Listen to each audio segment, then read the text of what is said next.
na-ebulukwa mmadụ n'ọkwụnụma onye mee nke ọma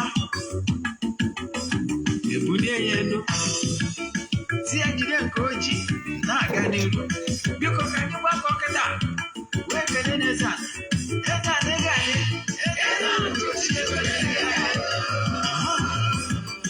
Eze-Ana Ugochi tubelu nwoke ọma na oraifite ị ga-adị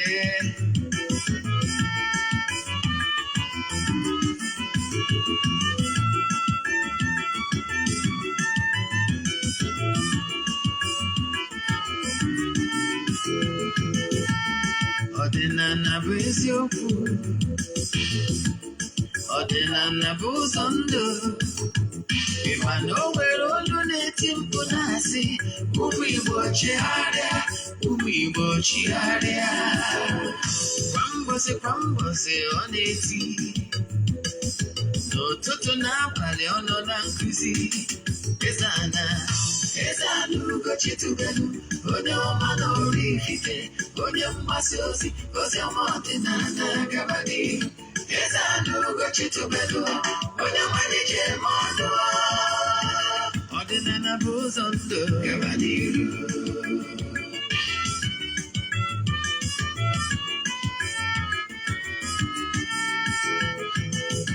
Eze-Ana Ugochi tubelu onye ọma na oraifite onye mgbasa ozi ọma ọdịnala gaba n'ihu Eze-Ana Ugochi tubelu onye malije eme ọnụ ọdịnala bụ ụzọ ndụ gaba n'ihu Eze-Ana ga-adị Ugochi tubelu ga-adị Ugochi tubelu tempụl ọ ya adị maka na eziokwu anwa jaja ndị ụka erighị anyị front and back ndị oche eri anyị front and back fada sikala aka ghọrọ ụmụ Igbo si anyị rapụ nke anyị na nke faka mma buru Baịbụl bịa akwụkwọ akụkọ mepekwa chọọchị fa obodo ụka dịkwa mmanụ Ugochi tubelu ekweghị ekwe Eze-Ana si n'ọma mme ọdịnala ama nwụ chacha oge ọbụla ọ na-eti ọ nọ na nkụzi Chukwu abịa ma gbaa gị ume ọdịnala ya dị Eze-Ana Ugochi tubelu onye ọma na oraifite onye mgbasa ozi ọma ọdịnala gaba n'ihu Eze-Ana Ugochi tubelu onye malije eme ọnụ ọdịnala bụ ụzọ ndụ gaba n'ihu Uruchiọma na ụmụ ọdịnala Igbo anyị abịakwa n'oge awa nke eziokwu oge anyị ji awa okwu agba nke ọmụnwa bụ Ogbuefi EZE-ANA Ugochi tubelu na oraifite na-anọ n'isi ya abụkwazị m onye isi nchụaja na Ugochi tubelu na tempụl anyị na-agba afa miri emi lụkwazị ọrụ mmụọ dị iche iche abụkwazị m onye isi nchụaja na ọdịnala Restoration Prayer Ministry bụrụkwazị onye mgbasa ozi ọdịnala Igbo. My mission is to help people live better life. N'ọrụ anyị na-alụ I answer my call myself and I respond to my messages myself. Ọ bụrụ na nọmba anyị ga-akpọrọ gị nọmba ị ga-eji nweta na WhatsApp only ị nwekwara ike ịkpọ m direct call ị nwere ike send message na WhatsApp I will respond. If I did not respond immediately it means that I'm busy and definitely I will respond once I'm less busy. My number have not changed. Listen to my voice but I'm upon the number and that is only my number. Ka bụ ihe kwesịrị ịma. Nke ọzọ bụ isiokwu anyị ji bịa n'ụbọchị taa bụ ihe niile ị kwesịrị ịma gbasara afa na ụdị afa dị iche iche nwere. O nwere afa karịrị ibie. Ọ ihe ndị a bụ ihe anyị ga-ediscuss n'ụbọchị taa. Then maka ọkwa dị mkpa. Nke mbụ echefuna n'ọbụ echi bụ 30th Tuesday ka anyị ebunya bụ efi mmadụ bunyere anyị onye ihe ọma mere ekwubugo m ya n'oge gara aga echi ka ọ ga-adị mee anyị nwere ike isiokwu mmemme maka na mmemme anyị nọ na ya bụ mmemme a na-akpọ mmemme afịa ọlụ ọnya bụ mmemme a na-eme n'ala Igbo emesịa wee rie ji ndị mmadụ ga-abịakwa then anyị ga-egosikwa ihe onyonyo 1 or 2 and of course ịma na ya adịghị show ihu ọlụ nke ọ dịrọ necessary then nke a bụ ihe kwesịrị ịma then nke ọzọzi bụ ọkwa dị mkpa nke bụ abụ echefuna na aja anyị na-achụ kwa ọnwa nke ọnwa Septemba ga-ebido na Septemba 6th last for 14 days kwụsị na Septemba 19 ka isonye na aja abụ ị ga-forward ya 3 prayer request then make donation token to the account ndị na-eme ihe na-esonyere anyị na aja kwa ọnwa amadogo ka esi eme ya marakwana aka nọmba eji ese ndị ego mana maka ndị bụ taa bụ izizi ha na-esonyere anyị ma ọ bụ ndị ka bụ izizi ha na-afụ onyonyo anyị ịghachi atem na WhatsApp na nọmba njere ịkpọnụ isendị ana m ya 3 prayer request then anyekwazie gị gwa gị usoro ka ihe esi wee send ya with ya token ka iwee nweke sonye na ndị a ga-achụrụ aja for 14 good days kwa ụbọchị na temple ụbọchị a ga-emechi ga-abụ 19th egbuzie ebu wee saraka ndị mmadụ erikwazi ya ma ṅụọ isi sendịrị meseji na WhatsApp sendịara m ya na 08057837672 08057837672 ka bụ ihe kwesịrị ịma echefuna na ọrụ mmụọ anyị na-alụ na ọfọ anyị na afọ anyị na-agba distance abụrụ ịbara ya so na-abụ ihe dị na ya ihe ọ pụtara na anyị nwere ike ịgbalịghị afa weda ma anyị nwetara details ga-agbalịghị afa ka bụ ihe kwesịrị ịma then nke ọzọzi bụ ọ bụrụ na n'ịchọ ka anyị gbalịghị afa ọgwụ ofu nọmba ka ị ga-acha ị ga-esendịkwa meseji na ya my admonition before anyị gawa na nkụzi anyị ji maka ịbịa n'ụbọchị taa bụ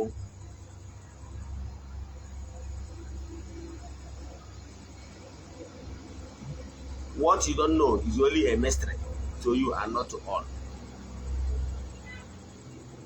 Pay attention to spiritual matters because that is the bedrock. It's like a springboard. Pay attention to the spiritual things that matters. Because the spiritual control the physical. And the quarter, whatever that is your problem right now, I can tell you for sure. Even though I can't get injured, but today they're smiling. Tough time never lasts, but tough people do last. Anja oku unwelo, oku mbamume unwelo ta makage. Abezie n'isiokwu anyị ji maka ya wee bịa anyị ga-ewie bit by bit ka iwee ghọta ya ma ghọta ya nke ọma ndị ma nkụzi m mana m ala ike ihe ọmụmatụ ka o wee kweghị wee ghọta ya ọfụma gịnị bụ spiritual consultation ịgba afa. Do you know why I love ọdịnala so much? Pure ọdịnala Igbo ka m na-ekwu maka ya. Ọdịnala Igbo dị nsọ. Ọdịnala Igbo zuru oke maka na ọ bụ the purest way, the best way to consult the spiritual. O nwere ọtụtụ ndị mmadụ like ndị abụrụ ndị ọdịnala nwere ike isi gị na Chukwu sị in ọdịnala Igbo, be very honest. Ọdịnala Igbo cannot use that word Chukwu sị, no. You got that? Yes. Odinana will tell you the way it is. I mean, the real Odinana Igbo. Gịnị ka m na-ekwu maka ya? Gwara m ndị mmadụ one, what you will know is that afọ bụ spiritual lab. Spiritual lab. Ịma etu a lab si wee dị mkpa ije ụlọ ọgwụ gwasịa dọkịta ihe na-aya gị. Ọ dị likely na dọkịta nwere ike isend to lab. O detuo lab ndị ị ga-eje based on ihe ịkọ ọrịa na-eme gị. O wee mara ụdị lab ị kwesịrị ka ije, maka na lab a na-eje buru ibu. O nwere ike ọ ma enye gị comprehensive lab ka ọ ghara ịdị too cumbersome for you. O nwere ike select ya some based on ihe gwara ya. Mana afọ ọdịnala Igbo adịrọ etu a. Afọ abụ consulting the medium. Nke bụ eziokwu bụ na Chukwu Okike in his infinite mercy is on his throne. Ma na-ekele ọlụ eke na ọ bụrụ na ịghọta ihe mmụọ how things work. Enwere ndị anjelu nke Chukwu, ndị na-ejere Chukwu na mmadụ ozi. Ndị anjelu nke Chukwu a, because afọ abụ looking deep into the beyond, into the realm of the spirits. Nke bụ eziokwu bụ na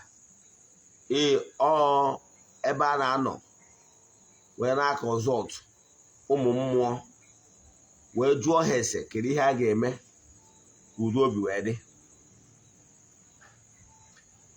Ọ bụrụ taa ka afọ dịbara. Afọ awụ ancient method eji achọpụta ihe miri emi. O nwere onye a na-akpọ Sọl. Mgbe Sọl bịalụ mee ọtọ dị iche iche, merụtazi ebe ọ dị na Baịbụl na mana ama n'ọdị na agba ochie. Yes, onye a na-akpọ Sọl bịa mee ọtọ dị iche iche wee megide iwu Chukwu na mmadụ. O wee na-enwetazi mpịawa azụ n'ebe ọ dị ukwuu. O wee jekwu nwaanyị na-agba afa wee sị ya kpọọ ya Samuel. Ya consult ya Samuel ka ọ jụọ Samuel ka ọ malụ na onwelu ebe enyemaka o nwere ike inweta. Mgbe nwaanyị na-agba afa kpọlitere Samuel wee na-ajụ Sọl kedu ihe ọ na-edistọpụrụ ya na mmụọ ebe ya nọ. Ihe nchọrọ iweta ebe a bụ spiritual consultation. No human spirit, no human consult God Almighty. No human. Ime ihe dị wetu na ọdịnala dị nsọ. Ọdịnala will never tell you no Chukwu kwuru. Mana other some religion ma chọrọ ịkpa afa nwere ike ihe ọbụla enwere ike isi na Chukwu sị. They can even tell you when God did not say anything. Man, you know why I love ordinary so much. Ordinary, very simple and very honest. A real ordinary. So onye ọbụla bụ onye ọdịnala na-agbara gị afọ, ihe ọ ga-agwa gị bụ ọrụ ọ ga-eyuzu n'afọ akwuru. Or did not say God said. All act of simplicity. Mana nke bụ eziokwu bụ na agba ochie asị na na-etu eluigwe si wee taa aka n'ụwa, na-etu akwa echiche mmadụ si wee taa aka n'ebe echiche nke Chukwu dị. So I would like to be very honest with you. Onwere onye na-afụ, onwere onye nwere ike ịgwago echiche Chukwu. No. But Chukwu Okike have already told you what you will do in order to build harmonious relationship with him by keeping the laws. Mana the only thing a human spirit can do is to mature, to extract information from the world, from the beyond, from the world of spirits. Now, o nwekwara nkwado kwesịrị nọ onye ya eme extract such information in order for that information to be accurate, kwesịrị ịkwado onwe ka nwere ike iwu nkuzi for another day. Mana ihe na-achọ ịkọwara gị bụ enwere ụzọ dị iche iche eji anata message from the beyond or from the medium, from the spirits. Enwere so many methods of it. One can clarify here into phases. Enwere ihe a na-akpọ enwere clairvoyance, enwere clairaudience, then enwekwara ihe a na-akpọ ya ndị na-afụ afụ na ndị na-anụ anụ. Enwekwara ihe a na-akpọ intuition. That is, enwere ihe a na-akpọ intuitive power in you which you can build over time. There's that tiny voice. That tiny voice people normally say is tiny. Yes, when we get develop your spiritual sagacity, we can develop to such a level that that voice is no longer tiny. You know that onye afuru gwa okwelu, onye agwara okwelu, afuko ozagwa. Whenever you get develop your spiritual strength, if not that voice will become louder. And the more when that voice got to hear, oh man, yes. All the many times, when we get not to a more one sim of my one sim na only day to an abia. More way to a one macquarie to a. Oh, go kuchaya. In few minutes, I don't know now the person walk in or the person might call me on phone. So, and I have mastered it very well. Whenever I got such message immediately, I'll work on it. For a very long time. For a very long time, on the phone. Mana bosi oya onye a ga-agba obi m ya bịagwa m maka onye anwa sim na onye dị etu a n'otekwa onye dị etu a na ekwu last o mee ta akọ dị ka nke mere m today onye a na-agwa gị bụ onye for some months now mụ na ekwubara na phone, but today the person just called me, you understand. Mana before early this morning ka bịa gwa m na onye dị etu a ma takwuru onye dị etu a na emesara onye a ya akpọ m mana mom no ga immediate almost the same morning now the person called me. Send the other message on WhatsApp. So you're not checking what happened. And I have intuition. So anyway, you can ask not the very tiny, or the very tiny because you did not believe in that what is called intuition. Intuition, intuitive perception. Or the very strong, more you believe in it. Also, we go life for me in so many ways. You're like, sometimes I want to that now I do obey, and I wanna go make obey. At the end of the day, I come reason. No one maybe obey. Here we have an outcome of that disobedient. And I intuition. Then, other method like a trance. Any now method AGS strat here. Then. When ndị bụ na guy our voice on here loud, very loud. Akpọrọ ya afa. Ọ dị. When they are on the television, they will see it very clearly. They will be seeing it like tele. So ihe niile part of consultation. Do you get? Now, after that consultation, if you need to na yes, so many other ways. But here one original were counterfeit or yes, here one original were counterfeit. Yes, e nwere oke ose na nwunye ose. Ihe na oke ose. Onye riri ose nwere ike whether more on our ya n'ụdị ndị ụka ọbịa ma ọ na-arụ ya n'ọdịnala o nwere ike ịkpọgasịrị gị afa yes real name ọ ya akpọrọ gị afa o nwere ike ịkpọsịrị gị afa then ọ gwara ndị nwe nya bụ gift natural mana enwere ihe mma akụwara gị eji ma nke bụ ose na nke bụ real gift nke bụ real gift ga na-adanye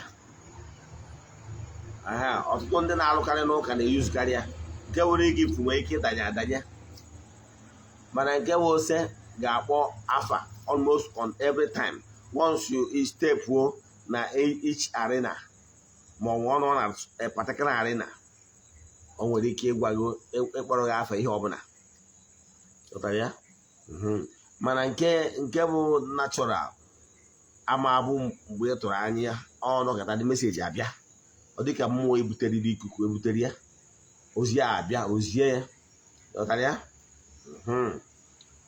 so ihe niile abụ all consulting because onye anwa na-agwa gị oke ọnwụ na onye nwere gift of prophecy that is ịgwa gị ịkụ amụma ọ bụrụ prophecy ọ bụrụ ndị ụka ọbịa bidoro ya ọ dịburu gboo a na-akpọ ya ịkụ amụma ọ ịgba afa ka ọ bụ ịgba afa awụ the ability to tell you what is happening in the spiritual realm, what is about to happen.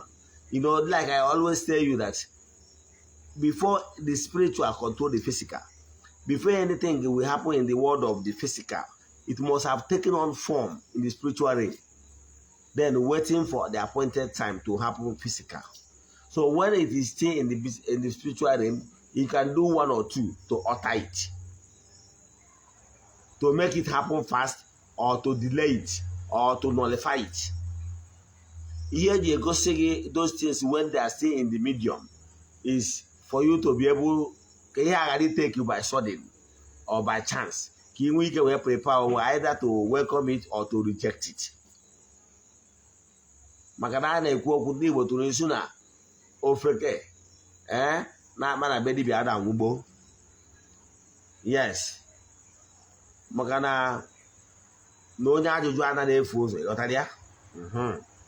So ọ bụrụ ya consulting the video. So ọ bụgoro na mmadụ gburu ya si n'ogburu amụma kpọfụrụ gị kpọọ gị sị gị gịnị mere ihe dị etu a ji eme, gịnị kpatara na ngwurube nna gị na ụfọdụ bụ unu na unu ji wee hapụ ihe na-eme na ngwurube nna gị ọ na-eme ma bụrụ onye ọfụrụ ndị wan mana ozi a bịakwutere onye ahụ ọ bịazie gị ya afa ka ọ gbaala gị mara afa ka ọ gbaala gị ọ bụrụ afọ abụrụ ọsọ mgbe mmadụ chinyere okwe ma ọ bụ mgbe mmadụ chinyere mkpụrụ afa dị iche iche enwere so many ways eji agba afa etago ma ọ bụ mgbe mmadụ nọrọ n'ụgbọ afọ ya iwe ma na ọ gbaala gị afa no o nwere mmadụ nwere ike nọkọta bịa zie gị ozi oziri ga opio afa ka ọ gbara ghọtara ya na mgbe buru gboo o nwere ihe a na-akpọ ịkụ amụma ndị katagoro ahụ lugoro ebe 80 at least I know my father testified to that. Na mgbe ha na-eto na onwere ndị a na-akpọ ndị na-akụ amụma onye na-akụ amụma nwere ndị kụrụ amụma arụsị nwere ndị kụrụ amụma dị iche iche. Example awụgoro nke dịgoro na be anyị wee maa atụ abịa ịkụ amụma ndị kụrụ amụma ụlas. Yes, amụma nwere ike ọ bụrụ nwaanyị bụ onye clan anyị enwere ike a na-anụ ya na another village ma ọ na another town nwere ike ọ bụrụ far as ọzọ bụrụ o nwere ike nọ adata ebe ahụ mmụọ abịagwu ya si ya jebe na nke maazị Udekwe ana m ama atụ ejebe na nke maazị Udekwe ọrụ na nke maazị Udekwe ya gwa maazị Udekwe ya wepụ aka enwe n'ofe maka o nwere aka mmadụ ya gwa maazị Udekwe ya wepụ aka na anọ n'azụ na ọ bụrụ na o mere ya na mmụọ ya abata bie adị na ọ bụrụ na o mere ya na o nwere ike ọsị ya izu na asaa na mmụọ ya abata na be na onwe ya abata bie onye na-etu a nwere ike ọ bụrụ na ya na nwaazị Udekwe afụbọrọ for maybe years or even months ihe ọ ga-eme ndị agha kụrụ amụma nwere ụfọdụ nwere ike buru ekwe ụfọdụ eburu ogene orughara na be onye agha gwara ya maka ya ọ ga-esi be ebe ahụ o si gawa na orughara na be ha n'ihu be onye ọkụcha ekwe ya ahụ sị maazị Udekwe na mmụọ si ya bịa gwa gị gị wepụ aka enwere ofe bifo ọgha aka mmadụ na ọ bụrụkwa na imeri ya na nke a ga-eme na nke ọzọ ga-eme. Ịghọtara ya? Ọkwụchapụ ya ọkụkọ ekwuye ma ọ wụkwa ogene ọkụcha ụna ọ dị asị unye 1 naira maka na mmụọ ziri ozi. Ịghọtara wee gwọ nkụ jụrụ ime ihe o kwuru ka a gbanyere fim ka ị nene. Ịghọtara ya? Afa ka ọ gbara, ọ bụrụ maka ihi na ekwere ụgwọ afa ma ọ bụ maka n'ihi na ọ wụrụ okwe n'iru gị. Ịghọtara ya? Ma ọ na-eme mgbe ụfọdụ o nwere ndị nwere ike ịbata ka mgbalụ ha afa, otu onye a na-eti isi ihu gị na ya na jam ozi abịa exactly why the main thing why the person came. Ihe bụ ihe na-akụ ya aja ije. Mana ịmarago na ka mindset ndị mmadụ dị, ọ bụrụ na onye anwa bụ n'obi, ọ bụrụ na onye bịa for counseling ọ dị very easy. Mana ọ bụrụ na onye bụ n'obi ịbịa gba afa, ịgbagoro ya mgbe a zigoro ya ozi inweta n'isi immediately, ọ ga-emekwa esi na ya agbara ya afa. So therefore ọ bara uru niile ewesi ya time izibi ozi for free. So ihe ị ga-emekwa ahụ ịgba nkịtị. Ọ bụrụ ihe niile dibịa fụrụ n'ụgbọ afa ka ọ ya ekwu, o nwere ka ọgba nkịtị si na ọ jụzie gị afa ka ị bịara ịgba, isi a na ịbịara ịgba afa, ọgbakwa gba nkịtị, ọ bazie n'ụgbọ afa ya ihe niile ahụ arịpụtasịba. Ịghọtara ya? Ihe awa afa ka ọ gbara. Ihe ji wee na-ele instances a ka ịghọta ụdị afa dị iche iche, ka ịghọta ihe wa afa. Mgbe ụfọdụ ndị mmadụ na-stereotype ihe ha chọrọ ka afa gwa ha. Ị nwere ike iburu ihe ala obi na ihe a ka ị chọrọ ka afa gwa maka ya, denụ mana datịrị ị na-achọ abụrụ onye nwa bụ the main thing. So nwee ihe ọzọ wụ the main thing bụ ihe wu nsogbu na ngwuru iji maka ya wee bịa. Ị na-achọ ka afa gwa gị secondary thing, ihe ị chọrọ ịnụ, ihe ibu n'obi ka agwa gị na mmadụ na-eme gị. Mana o nwere ike ọwafa na-agwaghịrị ihe wu ihe ọka awọgbu n'ime enwe udo obi tọrọ atọ. Ịghọtara ya? So whenever you are approaching afa, don't zero your mind in one particular thing. Ọnya batara ọtụtụ ndị mmadụ a na-enweta end result. One, kpee ekpere ya ọchị gị na mmụọ niile gị na ha so ka a na-agbalị gị afa, ha na-eviluo ihe ọ ga-abụ ọ bụrụ na-eme ka ị nwee udo obi. Ịghọtara ya? Ihe mindset ị ga-enwe abụrụ onye ga-agwa gị exactly ihe ahụ ị chọrọ na-erighị nri n'ahụ at that moment. Maka na ihe ndị mmadụ nwere ike ihe na-achọ abụrụ onye nwa bụ ihe dị necessary at that point in time. And the note na ọ bụrụ ịgwaghị exactly ihe ahụ ị chọrọ bụ ihe bụ solution, no inwe solution to that your problem. O nwere uru ọ bara na mmadụ na-ebịara be mmadụ kpọọ afa gị, kpọchaa afa gị, kpọrọ onye obodo, gwaghị ihe niile, mana at the end of the day ihe na-ebe gị aka na-ebe 3 months 6 months 1 year ị ka nọkwara na ihe ị tọrọ ya. O nwere isi, ọ dịrọ necessary. Then abịazie na ụdị afọ enwere afa dị iche iche. Enwere ndị na-agba afọ okwe, onwere ndị na-agba afọ ugiri, o nwere ndị na-agba afọ ọjị, nwee ndị na-agba afa majority kpọgasịrị afa ndị mmiri, nwee ndị na-agba afọ ịta, nwee ha na-akpọ ịta, nwee ndị na-agba afọ ịta, enwekwara afa miro and rest of them. Mana ihe niile a bụ ofu. The reason bụ na ka enweta reason, it takes two to tango for the real problem iji maka ebịa to be revealed. It takes two to tango. One, the purest and sincere heart gị nwa na onwe gị a na-agbara afa ji wee approach afa has a role to play. And ka onye na-agbara gị afa si kwado onwe ya inwardly count too. So ihe ọ pụtara bụ na ma gị nwa onye na-agba afa ma onye a na-agbara afa has a big role to play during Afa. Whether me ya ma ọ bụ na ịnọrọ ya, ihe dị mkpa bụ na onye anwa ya agbara Afa ji ya full detail. Ọ dị possible na mmadụ nwere ike izi ozi whether me ya ma ọ bụ na ịnọrọ ya. Distance does not count ihe gbasara ọrụ mmụọ.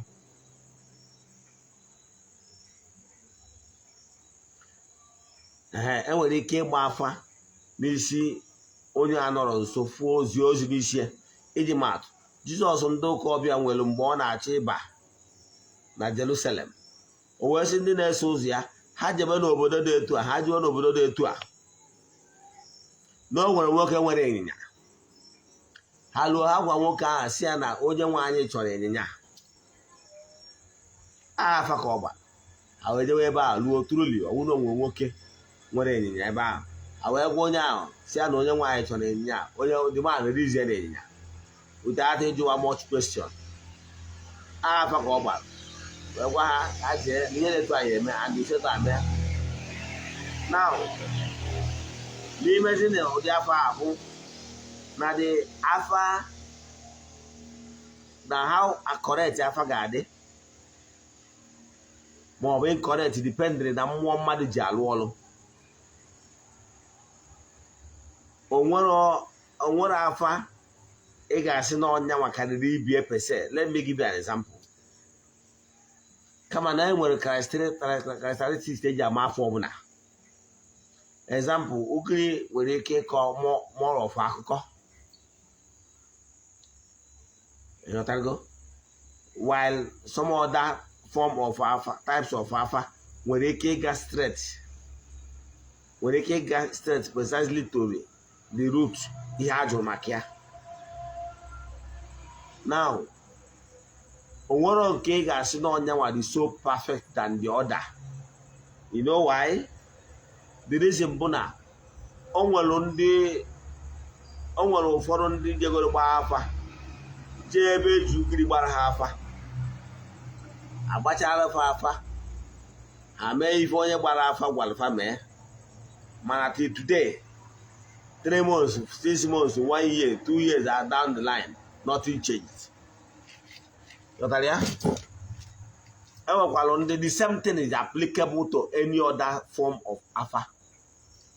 So now you can agree with me in overall the method of afa that determines whether you get success rate na afa agba or not. You got that? O nwere onye nwere ike ije na onwe ego onye ya gbara ya afọ bụrụ onye na-agba afa ndị ọgbanje, popularly called afa ndị ọgbanje, ma ọ na afa ndị mmiri ka ọ na-agba.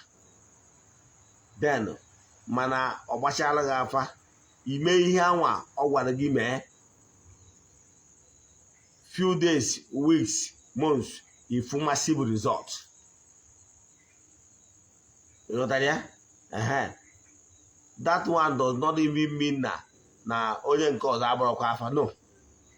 Ihe simple means bụ na no dependere mmụọ so onye na-agba afa ahụ wee na-agba afa. Example, ọ nkwa ndị nwere ike iji agbara gị afa ọ bụrụ ndị ji egwọta ọgwụ eji agba afa. Example, ka mmakọ atụ etu ya esi wee ghọta ọfụma.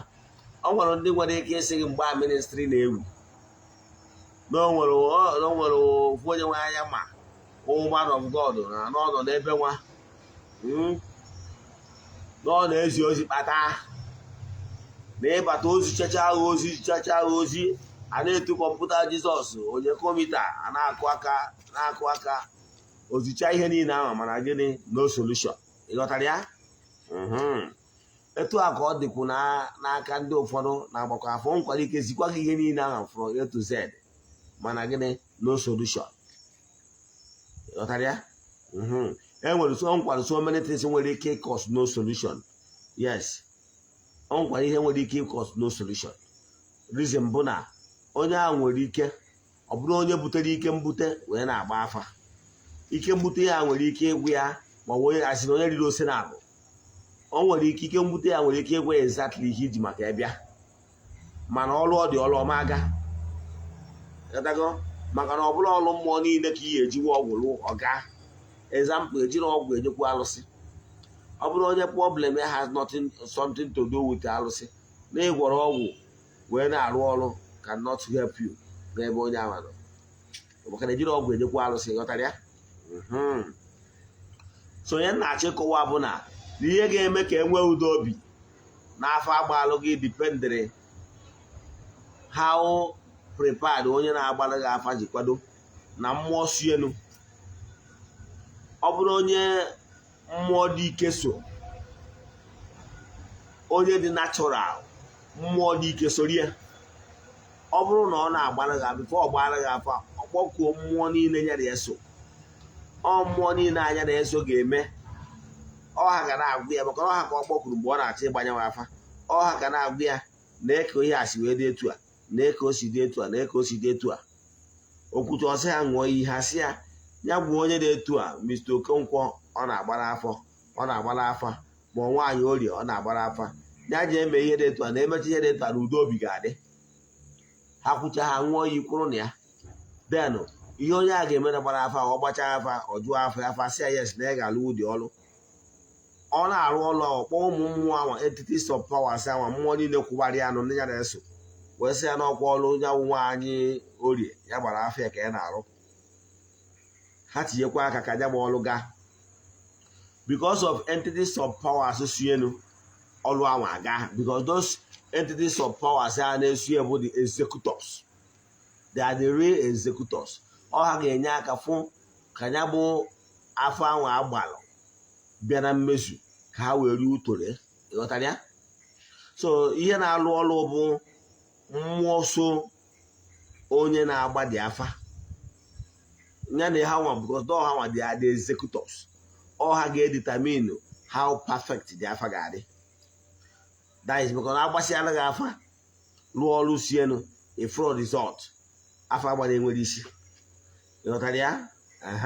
Weda ma agbada ya si na-agbada ya afa wụọ afọ kpọrọ afa ma ọ bụ na ijele ebe ọbụla mmadụ zie ego ozi na ụdị ministrị ma ọ bụ zie ego ozi na ụdị ọbụla ma ọ bụ ụzọ ụdị metọdụ afọ ọbụla wee gwa gị ihe dị mkpa bụ ka ị mechara ihe o kwuru enwere improvement. That's what you should be thinking about. So and ihe ga-enwe ka enwee improvement ya dipendịrị ezumezu mmụọ so ya bụ onye fụrụ ya bụ ụzọ ịghọtara ya. Maka na mmụọ nkụzi onye gosiri ya bụ ụzọ ahụ ọ fụrụ ọ bụrụ na mmụọ siri ike mmụọ nwere ume mmụọ na-apụ apụ ha gosi ya ihe wụ problem ya gwụcha ha ṅụọ oyi na ọ bụrụ na eme ya etu anọ ya aga and emesịa ya ọga onye ahụ na mmụọ ahụ nwere ike mmụọ agbagota. Mana ọ bụrụ na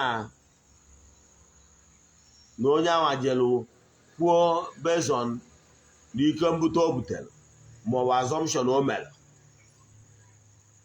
o mesizie ya put all the thing into work it will not yield any result because na mmụọ siri ike akwadoro ya.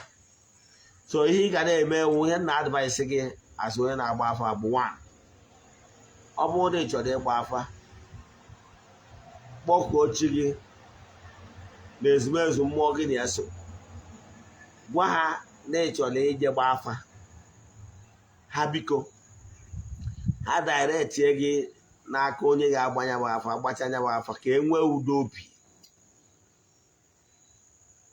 ka enwee dimension and n'afọ ọbụla a na-agba a na-enwe top priorities a na-enwe ihe bụ nọọ ihe ndị agbugolo the real root cause of the problem then nwee the peripherals there's nwezie other what I will call symptoms enwere root cause then nwezie symptoms. Example enwere ọ bụrụ na ọ bụ jiri ka ị na-anya wee fụ na njiri moto gị enwere ike ịnọkọta kụọ njin ma ọ bụrụ na o nwere sayensị dị ga-adị aṅa ọ na-enye mana ọ nwere ike ọ na-enyedo sayensị ahụ ime ignore. So enwee nwezie other effect so maka ife negligence ịghọtara ya. Example ka mmakwa atụ ọ bụrụ na ị nwere ụchụ na ịkọmitiri ihe agbara alụ ma ọ bụ ụchụ ihe agbara arụ ma ọ bụ na ị nwere ihe dị ka ọra n'ụzọ gị kọmitiri arụ ma ọ bụ ụchụ ma ọ bụ ọra akwụ n'ụzọ gị, definitely it's just matter of time ọ ga-atrata amosu, ọ ga-atrata aka na oghere.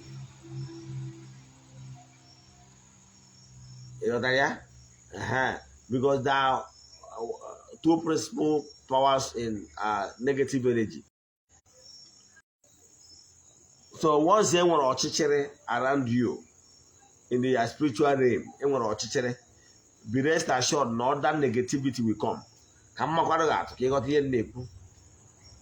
Ọ bụrụ na echi ịma the type of there's been west being ndị mmadụ na-generate within your vicinity, bido wụsaba heap of the west being, the heap of west in front of your house. I can tell you, just matter of time. Then in the entire neighborhood, we're gonna dump ahịhịa n'ihu be gị. Onye ọbụla na-eche anyị nweta ihe dị deti o je tụnye ekwe, because ihe dị deti na attract ihe dị deti. Anya ka ji wee sị na cleanness is next to godliness. Ebe dị ọcha, o nwere ka ebe environment ga-esi dị ọcha. Onye na-eche ka ọ tụrụ bụ west ebe anwa, obi amaghị ikpesi ya mba na ebe a dị too clean, dump west. Etu a ka ọ dị. So ịghọtaghị ihe na-achịkọwara gbasara afọ. Ihe na-achịkọwara gbasara afọ abụ o nwere ihe bụ the serious symptom. Onye agbatara na ị ga na-epe attention ihe ọbụla gbasara ụchụ, ọrụ akwụ ma ọ bụ alụ dị n'ụzọ gị, maka na a na-asị na ife kwuru ife akwụdebie.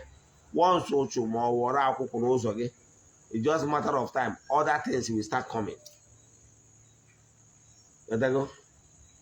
And once amosu bịawarụ aka na oghere sie, ihe ọzọ ga-esi ewu uke. Ịghọtara ya? Maka na ihe kwuru ihe akwụdebie. So ihe ị ga-ebu ụzọ mee bụ 1, ịgba afọ abụ ihe ị kwesịrị ịdị eme from time to time. Enwero specific time ị nwere ike iji na-eme. Mgbe ụfọdụ ọ na-adị mma stitch in time. Ndị oyibo si na stitch in time saves 9, meaning that na ị nwere ike ịnọ ime ihe mgbe ị ghọtarazi ihe na-eme, ma ọ bụ na-enwe ebido ọkụba gị aja ije, then ejukwa ese na mmụọ mmadụ ka ihe si wee kwụrụ. Ọ dị very important. Nke ọzọ na-agwa ndị mmadụ, ụfọdụ ndị mmadụ ọ gwara ndị na-ayịkwa ala, ama ka m esi tinye etu esi nwe ndị na-ayị ala ụka, esi nwekwa ndị na-ayị ala in a different way n'ihe gbasara confusing themselves. Nke ọzọ bụ o nwere ndị bụ ihe a nọ bụ etu anyị si wee dị na chọọchị, ụfọdụ si wee batara ọdịnala. Ihe ọwụwụ ebe ọ nwere aka okporo m na ministri ọ eje, oje na ministri onye a nwa Monday, ministri Tuesday oje na nke onye a, Wednesday oje na nke onye a, Thursday oje na nke onye a. At the end of the day, ọ dị more confused. Ọ bụrụ a confused person. Ghọtara ya? So etu a ka ọ dịkwu na consulting the medium. O nwere ka ihe esi wee na-eme, and at the end of the day o nwere ọkwa nke ịlụrụ alụ. Ghọtara ya?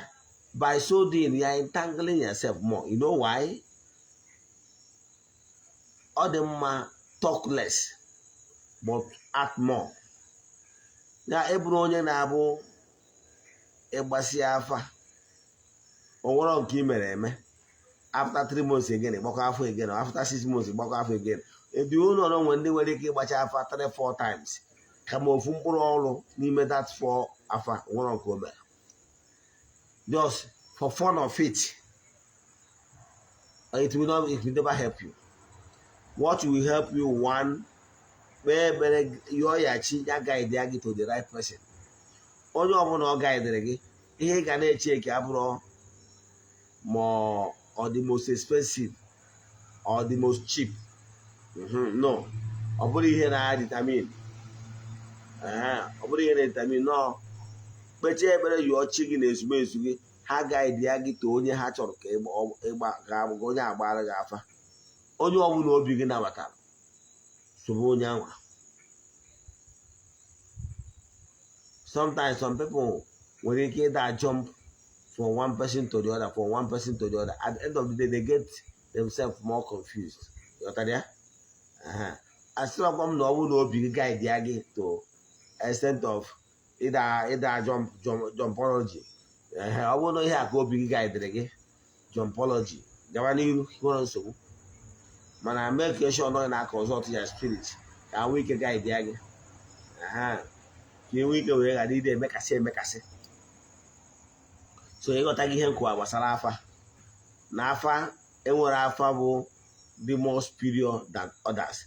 No depend the ability of the onye na-agba the afa and the kagonwa na-agbakwuru afa how disposed the spiritual wise ga-determine ihe ị nwere ike elele ị ga-elite na ya bụ afa a na-agbara gị.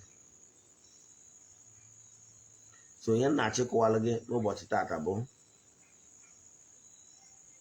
ọ na-adị mkpa ọ bụrụ na iwe natara n'ọdịnala ọfụ ihe izu ị ga-ebu ụzọ mee bụ ịgba afa ka ị mara ebe mmiri si bịa n'opi ụgbọgụ, iwe mara ebe ya challenges si abịa, mara etu ị ga-esi mee ka those challenges ọ bụrụ na ị nwere ego iji alụ ọrụ mana ka ị mara ebe ya challenges si abịa onye awụ uru afa bara. Example, ihe o jide mma mmadụ n'ọnọ ije ụlọ ọgwụ yes bụ ka ị malụ ọ bụrụ na ịdị diabetic ọ bụ ịdị ka mmadụ gwa gị na-enwere ụfọdụ ihe ị ga na-asọ as a diabetic patient, understand?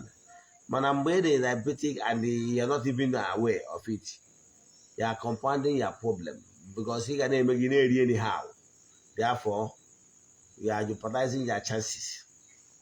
Mana ọ bụrụ na ịma na ịdị diabetic then mana ị nwere ego iji etreat ibidogoro na-eso nsọ dị na ya, believe me, nsọ anyị na-asọ na ya ga-enye aka. Ọ bụgoro na ya diabetes na-agwọbara ya onye ka na-enye ya fụ na the symptom na some certain etu o si eme gị ga-ebido na-agbatu maka na imewego the needful. So etu a ka ọ dị na ịgbasiala afa ị nwere ego iji alụ ọrụ agbakọ na nkịtị. O nwere mbọsị nkụziri sacrifice eji akụ eme ekụzigo m ya. Fact ihe gbasara latest of this thing o ihe mma akụzi tomorrow lecture. So ọ bụrụ na they like ihe na-eme around you, ihe mma akụzi echi bụ ihe niile ị kwesịrị ime ma ọ bụrụ na agbasiala gị afa mana ịdị broke. Ịdị broke ihe ị ga-eme ọ bụrụ na ịgbabugo afa mana ịdị broke ị nwere ego iji alụ ọrụ ma ọkwa n'ịlụgo ọrụ dị n'ụzọ gị then mana ị nwetachaghị result etu isi chọọ ma ọ bụ na ị nwetakwa result, join ya echi ka ịghọta ihe niile ị kwesịrị ime. Mana dịka anyị si wee kwuru ụbọchị tata bụ agbasịala gị afa nwere ego iji alụ ọrụ dị n'ụzọ gị ịgbara nkịtị, ihe ị ga-eme bụ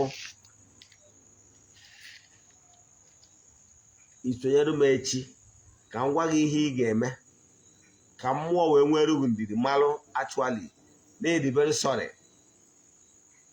maka na ihe mere ụfọdụ ihe ji eme accumulation bụ na ọtụtụ ihe ị kwesịrị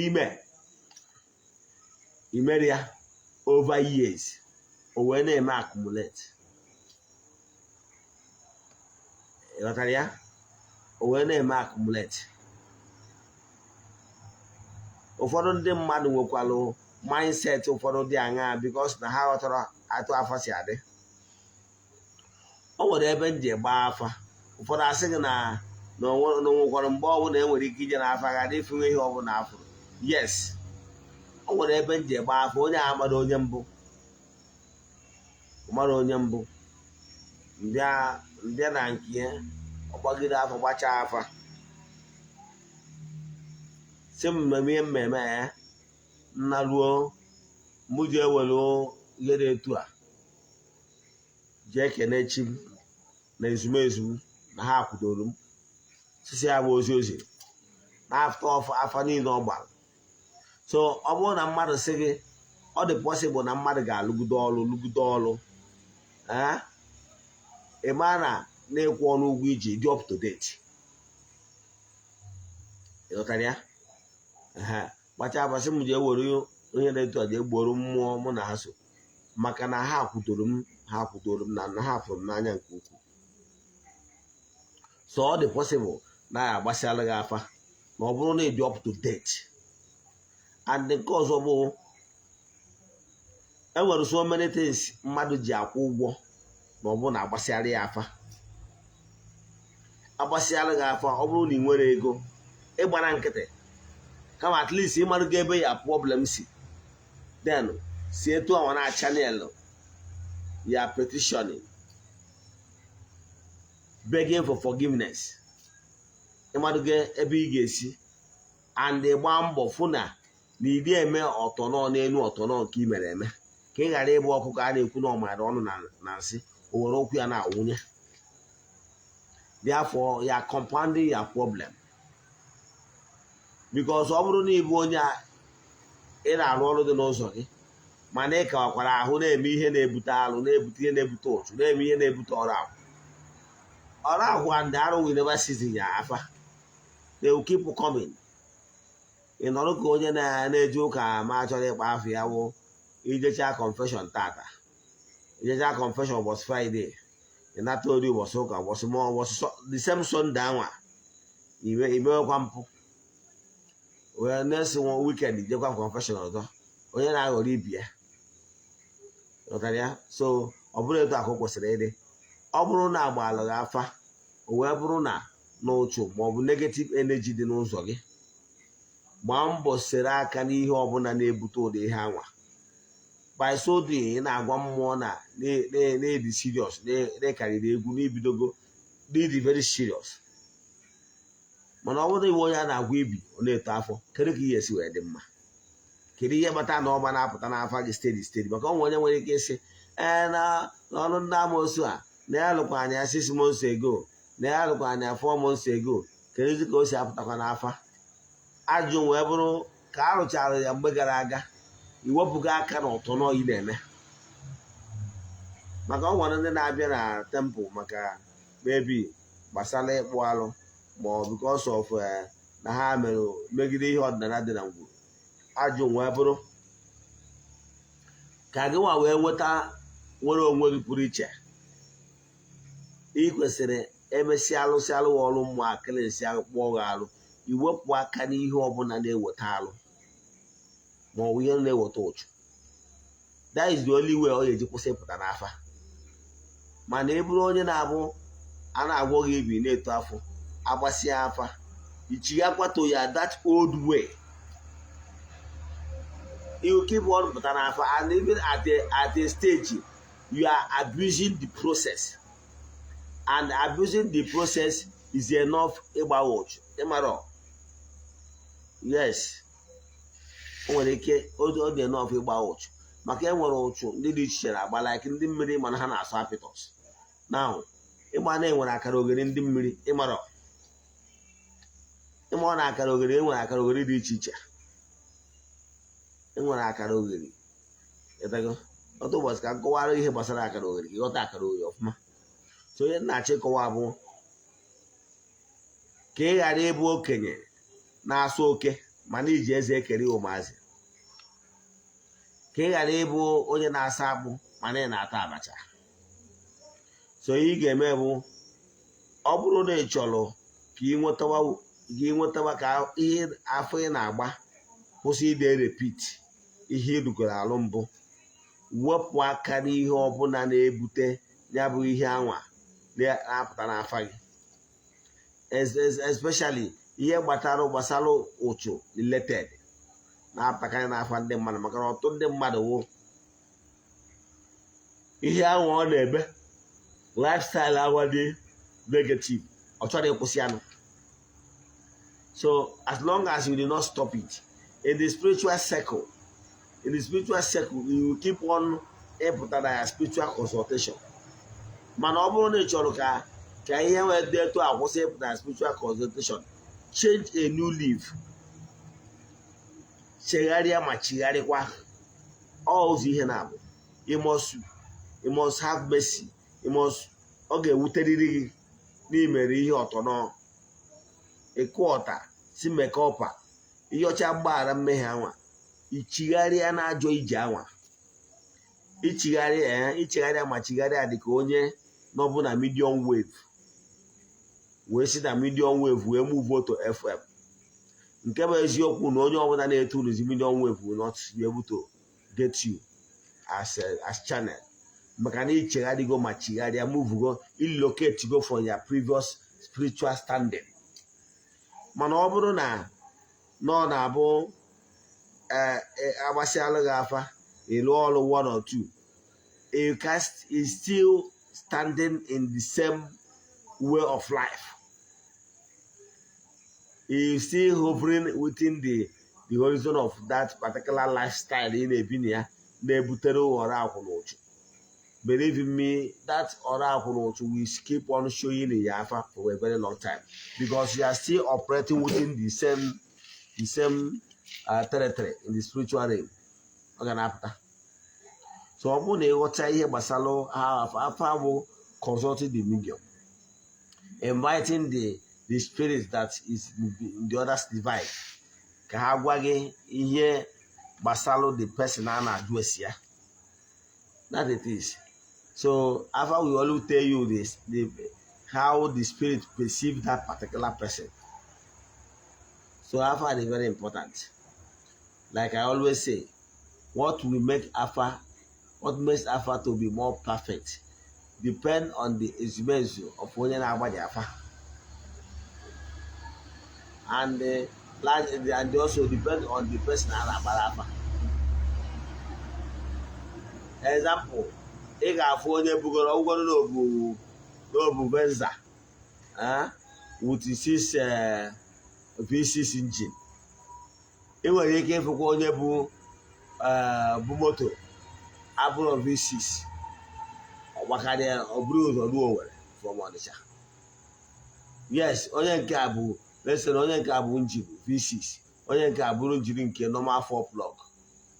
Mana ọ bụrụ onye bụ 6 ụzọ ruo. All dependent on the experience and the ability of the driver. You know that? Because na afa na-agba nwere ike egosi onye na-agba afa ihe bụ problem, but interpretation, the ability to interpret it in the real sense, ihe o mean, abụrụ a challenge. You know that? So o nwere onye nwere ike egosiri ya ihe a n'afa, mana he couldn't interpret it very well. Interpretation, that's what caused the difference in afọ na afọ onye agba na afọ onye agba. So ọ bụrụ ihe kwesịrị ịma gbasara afa na-agba afa na afa dị mma. Ịgbasi afa ịgbara nkịtị ọ bụrụ na ị mara ihe ị ga-eme, do some minor rituals. So ọ bụrụ na ị chọrọ ịma the minor rituals ị ga-eme na enwe ụdị ọnọdụ dị etu a udo obi wee dị, sonyere anyị na echi bụ Thursday. Sorry, echi bụ Tuesday, yes. Echi bụ Tuesday ka anyị nwee ike kọwara gị ihe ị kwesịrị ime mgbe ị gbasara afa ma ị nwere ego ị ga-eji were rụọ ọrụ mmụọ n'ọnụ ụzọ gị. Ebe a ka anyị ga-achịkọta nkụzi anyị nke ụbọchị taata gbasara afa na ihe ị kwesịrị ime, ihe niile ị kwesịrị ịma gbasara afa na ihe ị kwesịrị ime ka e wee nwee udo obi. Ọ bụrụ na anyị kwubie okwu n'isi ndị enyi anyị ndị sonyere anyị n'oge awa nke eziokwu, anyị werezie egwu anyị ji asị na dị mma wee na n'oge awa nke eziokwu. Ọ bụrụ na ọta abụ izi na-esonye n'oge a, chetakwa wee bịakwa echi ka ị nụkwa nkụzi anyị ga-edibe echi nke ga-abụ a life changing one. N'aha Chukwu Okike nke pụrụ ime ihe niile, dịka onye nchụaja ekwubie m okwu n'isi all my children all over the world, friends of the temple, ndị niile mụ na ha so ihe na-emere anyị ihe na ihe anyị na-emere ihe, gods of our land, my ancestors, akpọkụ ụmụ ụnụ na-ayọ ụnụ ka ụnụ gọzie ndị niile ihe anyị na-eme n'Ugochi tụrụ na temple na-amasị, ndị nọ n'oru na ndị nọ n'Igbo. A sị m na distansị abụrụ ebara ya, ezughị oke abụrụ ebara ya ekwubie nwe okwu ngozi n'isi nwoke na isi nwaanyị ndị ụzọ ha gbochiri agbochikwa ụzọ ha kpọghee ndị na-achọ ọrụ nye ha ọrụ ndị na-achọ di nye ha di ndị na-achọ nwunye nye ha nwunye ndị na-achọ nwa nye ha nwa ndị na-achọ mbuli elu nye ha mbuli elu ndị na-achọ ibute ya esi nye ha ihe ọma ọbụla onye bụ n'obi bụ ezigbo ife ga-abara uru ya bịarịa na mmezu a sị m onye chụwa anyị na ọ ga-adarịrị a sị na anyị ga-ejiri obodo na-aga n'obodo na mmapụ adịghị egbu awọ ọhịa ndị a ka anyị yọrọ na-agọzikwazi ndị niile nọ n'olu na ndị nọ n'Igbo ndị nọ na Eastern Nigeria, Eastern all over the world, ndị nọ na Western Nigeria, Western all over the world, ndị nọ na Southern Nigeria, Southern all over the world, na ndị nọkwazi na Northern Nigeria, Northern all over the world. Let there be miracle, let there be depression, let there be breakthrough, let there be upliftment, let there be favor.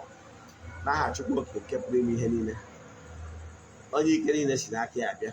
Ọ bụrụ na ị chọrọ ka anyị gbalụ gị afa mmiri ma ọ lụọ ọrụ mmụọ dị iche iche ma ọkwanụ na ị nwere ajụjụ na nkụzi akụzi, send ya message na WhatsApp 08057837672 08057837672. Asịrị m ka chi tata wetara anyị ihe ọma, anyị ga-afụkwa n'echi. Ị na-erecha vidiyo a, ihe ị ga-emere ya friends na nwe wishes wee tụsara ozi a ka isi n'ụzọ dị etu a wee nyenụ ndị agbada ebe ha na-eje. Onye bụ the greatest thing nwere ike imere onye enyi gị ma ọ bụ onye fụrụ n'anya. Ya gazie n'ọfọ.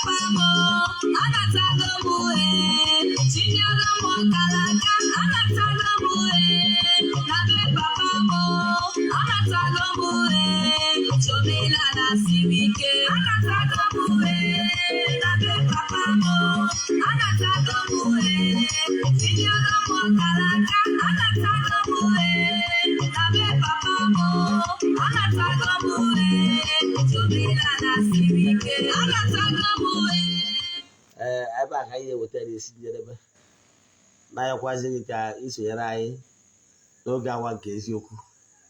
Echi niile bụ Tuesday. Echefukwara na oriri rikwana Ugochi tụrụ na temple echi. Enweghị ike ịbịawu ịbịa sonyere anyị. Ọ bụrụ na ebe dị anya n'ihe esonyewuru anyị, sonyekwaziere anyị na mmụọ. Mmemme ga-asara ọkụ ajekọcha ọfụ na temple n'ụtụtụ wee dịrịzie gaba wee ruo bido 8, 9, 10 ebe ọ bụla ị nọ all over the world. Bido from 8 to 10 kaba arụ sonyere anyị face the east, kwubie okwu wee yọọ ndị a na-afụrụ anya sị ha ịmara ihe a bụ mkpa gị, si ya n'ụbọchị taa a na-eme mmemme ikene Chukwu maka onye ihe ọma mere. Nye ọmụọ ịnọ na Ugochi tụrụ na temple ha nyere ya aka na-echekwado isonye testimony nke gị. Ife ọma merụ ndị ọzọ ya mekwuru na be gị. Ikwucha ya kwere na ọ ga-emezuru gị ka isi n'ụzọ dị etu a wee keta oke itekwazi elele na n'ọfọ anyị gọrọ n'ụbọchị taa ya na n'ọfọ anyị ga-agụkwazi echi. Ya gazie n'ụlọ. Anyị kerekwara onye ihe ọma melụ sendịrị anyị ego tata ma gba afọ ya, mana o si n'aka nwanne ya nwaanyị wee sendị ego si na ihe ọma mere ya. O sonyere anyị na aja anyị tụrụ n'ọnwa gara aga bụ ọnwa Ọgọst. Ọ na-achọ ọrụ ọ wee bụ na ọ nwetara anya bụ ọrụ wee sendịela anyị ego ego sendị bụ ọgbara agbaghọ. A sị nka Chukwu Okike meriri ihe ọma dị iche iche karịa ka ọ tụrụ anya, ka ọ na-esi n'ike wee na-abanye n'ike n'aha Chukwu Okike nke pụrụ ime ihe niile. Ya gazienụ n'ọfọ.